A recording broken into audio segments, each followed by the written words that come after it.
AITA for telling my birth siblings to fuck off and leave me alone, and I don't care about their stupid fucking parents. I, 21M, was adopted as an infant. But this wasn't some heartwarming, selfless decision made by a struggling mother who just wanted the best for her baby. No, I was abandoned. I was found in an alleyway, wrapped in nothing, left in a low-visibility area where I could have easily been overlooked.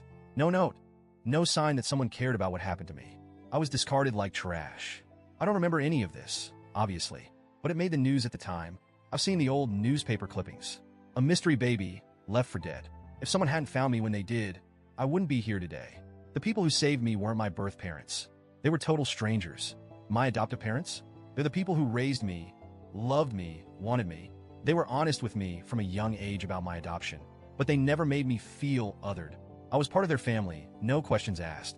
I grew up with siblings, all biological to my adoptive parents, but they never treated me like anything less than their brother. I had a childhood filled with love and laughter, and that was enough for me. I never felt the urge to go looking for my birth family. I never had some big identity crisis. The people who abandoned me had made their decision. And honestly, I didn't care why. That was my stance for most of my life. But then a few months ago, something changed. I got engaged, my fiancé, and I started talking about our future, about kids. And for the first time, I had to confront the one real problem with not knowing anything about my birth family, medical history. What if I had some genetic disorder I didn't know about? What if there was something lurking in my DNA that could affect my future children? That was the only reason I decided to do a 23andMe test. I didn't want a reunion. I just wanted information. But like an absolute idiot, I didn't realize I had accidentally left the option open for biological relatives to find me. And that's how I learned I wasn't an only child. I got a message from two people, birth siblings. They were older than me. And apparently, I wasn't just some one-off mistake. My birth parents had 5 other kids before me. At first, I was just in shock. I had always assumed my birth parents were young, desperate, and alone when they abandoned me. But no, they had an entire family. They had raised my siblings. And yet, for whatever reason, I was the one they tossed away. I felt numb, confused, angry. But my birth siblings didn't come at me with hostility. They acted excited. They told me they had been looking for me, that they had always known about me, that their parents had regretted giving me up. That last part, that made me pause. Because let's be real, they didn't give me up. They dumped me in an alley like a piece of garbage. Still, I decided to be civil. I told them straight up that I didn't have an interest in reconnecting with my birth parents, but if they had any medical history to share, I'd appreciate it. They didn't answer my question. Instead, they kept pushing to tell me my birth parents' real story. I shut it down. I told them, flat out, that I didn't care why my birth parents abandoned me. I wasn't interested in reconnecting. I just wanted medical information. That's when things shifted. At first, they just seemed disappointed. But then the messages started changing. They started guilt-tripping me.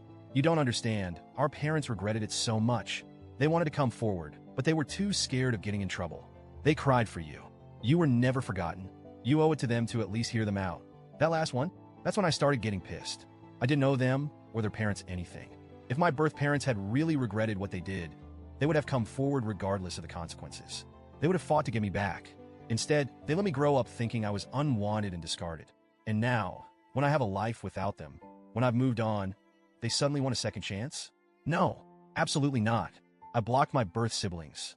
I thought that was the end of it. But then, they found me on social media. I started getting messages from different accounts. They kept insisting we were family, that I was the missing baby, that their mom cried for me every night, that I was being cruel for shutting them out. They said I was being unfair, that it wasn't my mom's fault, that she was young and overwhelmed, that she and my father had just panicked. But you know what? They weren't too young to raise my 5 older siblings. They weren't too overwhelmed to keep them. So what was different about me? Was I an accident? Were they just sick of having kids? Was I just too much? I didn't care about their excuses. I was done. I ignored them. I blocked them again. But they kept making new accounts. This went on for almost 3 months. 3 months of them pushing and pushing, trying to force me to care about people who hadn't cared about me. And eventually I snapped. I sent one final message before deleting everything. FCK off. Leave me alone. I don't care about you or your stupid f***ing parents. And that was apparently too far. They lost their minds. They told me I was cruel, that their parents didn't deserve that kind of hate, that I was being heartless. They kept coming at me, but I didn't even read the rest. I deleted my account entirely.